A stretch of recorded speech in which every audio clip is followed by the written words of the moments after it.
Buenas tardes, doctor. Buenas tardes, compañeros. El día de hoy hablaré sobre el conducto colector medular.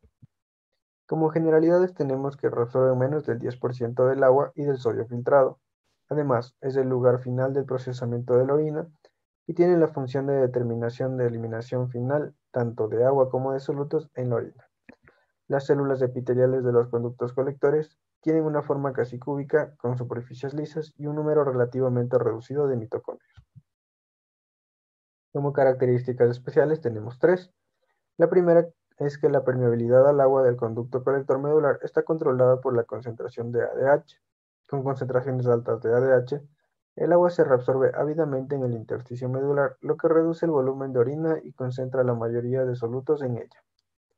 Como segunda característica, tenemos que al contrario del túbulo colector cortical, el conducto colector medular es permeable a la urea y existen transportadores de urea especiales que facilitan la difusión de la urea a través de las membranas luminales y vasolaterales.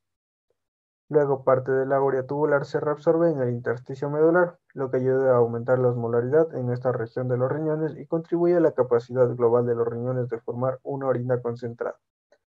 Como tercera característica tenemos que el conducto colector medular es capaz de secretar iones de hidrógeno contra un gran gradiente de concentración, como ocurre en el túbulo colector cortical. Luego, el conducto colector medular también participa en la regulación del equilibrio ácido-básico. Ahora daré un resumen de las concentraciones de diferentes solutos en diferentes segmentos tubulares.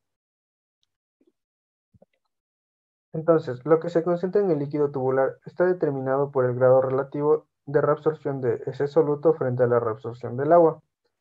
Si se reabsorbe un mayor porcentaje de agua, la sustancia se concentra. Si se reabsorbe un mayor porcentaje de soluto, la sustancia se diluye.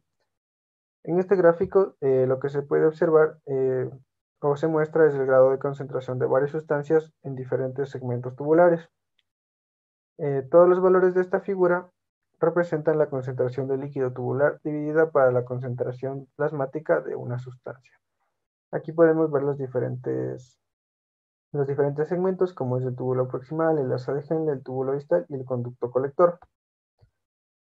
Entonces, a medida que el filtrado se mueve a lo largo del sistema tubular, la concentración aumenta progresivamente a más de 1, si se reabsorbe más agua que soluto, o si se ha producido una secreción neta del soluto hacia el líquido tubular.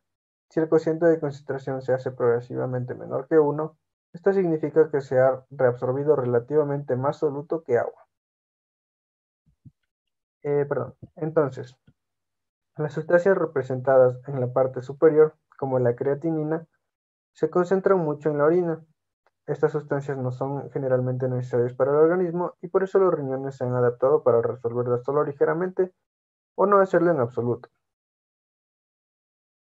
Por el contrario, las sustancias que se encuentran representadas en la parte inferior, como son las proteínas, la glucosa o principalmente los aminoácidos que forman las proteínas, se reabsorben ávidamente, es decir, una gran cantidad, debido a que estas son necesarias para el cuerpo humano y necesitan ser conservadas. Así no se pierde casi ninguna en la orina. Ahora hablaré sobre el cociente entre la concentración de inulina en el líquido tubular sobre el plasma y cómo este puede servir para medir la reabsorción del agua en los túbulos renales.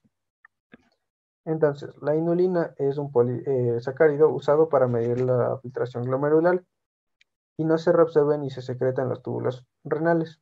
Los cambios en la concentración de inulina en diferentes puntos a lo largo del túbulo renal reflejan cambios en la cantidad de agua y representan el líquido tubular.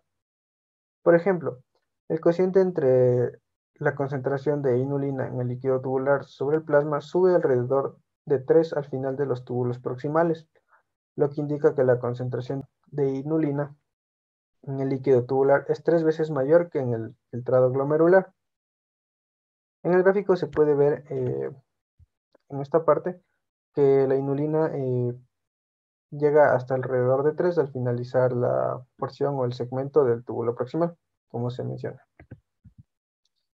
Como la inulina no se secreta ni se reabsorbe de los túbulos, un cociente entre las concentraciones en el líquido tubular sobre el plasma de 3 significa que solo un tercio del agua que se ha filtrado permanece en el túbulo renal y que 2/3 partes del agua filtrada se han reabsorbido a medida que el líquido ha pasado por el túbulo proximal.